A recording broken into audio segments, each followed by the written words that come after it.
The wizard and the shadow of fear learning to walk forward without feeding the darkness. God bless. A week had passed since the wizard's unusual meeting with his longtime friend and fellow explorer of strange ideas. They had spent hours discussing aerospace concepts, healing systems, consciousness research, energy technologies, old mysteries, disclosure rumors, and the strange intersections between science, spirituality, and human imagination, the kind of conversations that always seem to leave the wizard simultaneously inspired and exhausted. But afterward something shifted. The wizard's health dipped sharply. Anxiety rose. Skin conditions worsened. Sleep became fragmented. And the old questions returned. Was this stress? Coincidence? Illness? Exhaustion? Fear? Or something stranger? The wizard did not know. And that uncertainty itself became the real challenge. The hospital visit. Eventually the wizard went to the hospital. The staff checked him carefully. Vitals. Symptoms. Questions. Concern. The wizard attempted to explain some of the larger context. Research into unusual technologies, prior experiences, concerns about poisoning, strange timing surrounding events. Some of the medical staff listened politely. Others appeared understandably skeptical. The wizard realized how difficult it is to communicate experiences that exist partly in physical reality, emotional interpretation, symbolic thinking, intuition, fear, and uncertainty all at once.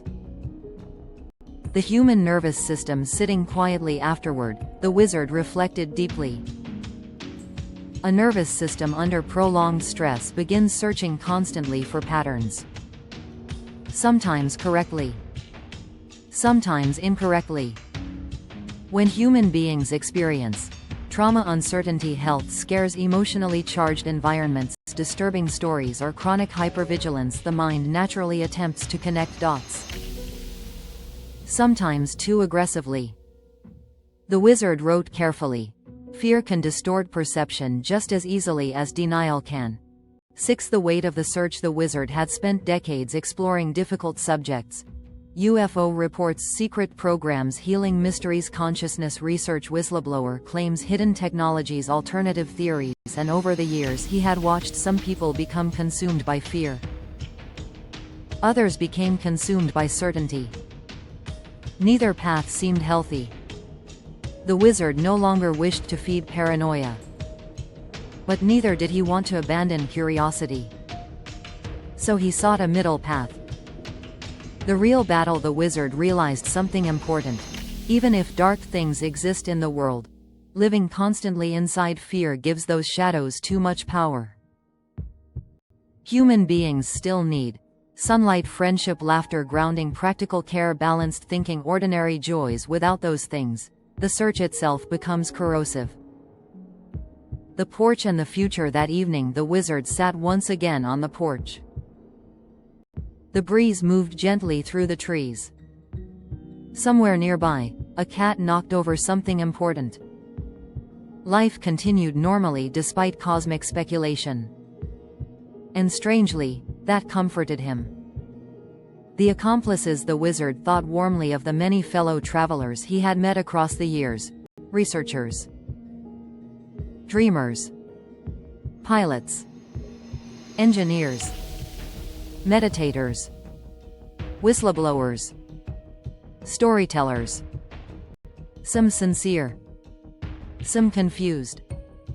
Some wounded. Some brilliant. Most simply trying to understand a universe far stranger than they had been taught. The wizard felt compassion for all of them.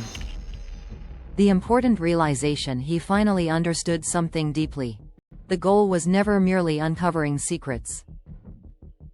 The goal was reducing suffering, increasing wisdom, helping people heal, preserving humanity, remaining emotionally balanced while exploring difficult questions. Without that, knowledge alone became dangerous. The timeline thought. The wizard smiled softly at one final thought. Perhaps there were indeed countless timelines and world lines branching endlessly. But maybe the most important timeline was simply the one where human beings learn not to destroy themselves through fear. The healing shift the wizard began focusing more intentionally on rest, hydration, medical follow-up, calming routines, supportive friendships, gentle humor, balanced exploration, not because the mysteries vanished, but because survival required stability. Final entry: the wizard opened his notebook and wrote, "The unknown should inspire curiosity, not consume the soul." Then added, "Not every unexplained event is an attack, and not every fear is a prophecy." And finally, the strongest protection may not be secrecy or paranoia, but remaining grounded, compassionate, observant, and fully alive. God bless. Global Robotics Corporation. Robert Coley.